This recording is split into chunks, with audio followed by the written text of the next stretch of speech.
একজন মানুষ তিনি নির্বাচনে ক্যান্ডিডেট হয়েছেন, আপনি তাকে অযোগ্য মনে করেন, আপনি তাকে উপযুক্ত মনে করেন না, কিন্তু আপনার চিন্তায় কোনো স্বার্থ আছে, আপনি কোনো টাকা পয়সা পেয়েছেন, অথবা তার খেয়েছেন, অথবা কেউ আপনাকে প্রভাবিত করেছে, অথবা অন্য কোনো আনুগত্য আপনার আছে, যে আনুগত্যের ভিত্তিতে আপনি অন্ধের মতো ওই লোকটাকে সাপোর্ট করলেন, তাহলে আপনি অপাত্রে আপনার আমানত রাখলেন।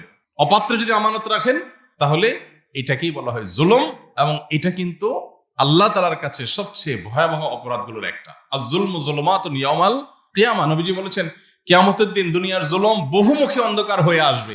একটা ভোট জেনে শুনে অপাত্রে ভুল জায়গায়, কয়টা টাকার বিনিময়ে, কিংবা সামান্য হীন স্বার্থকে ঘিরে, কিংবা আপনি ইচ্ছাকৃত হোক অথবা কোনো স্বার্থের কারণে হোক, আপনি যদি ভুল জায়গায় প্রয়োগ করেন তাহলে আপনি জুলুম করলেন। এই একটা জুলুম কিয়ামতের দিন আপনার কাছে বহুমুখী অন্ধকার হয়ে উপস্থাপিত হতে পারে।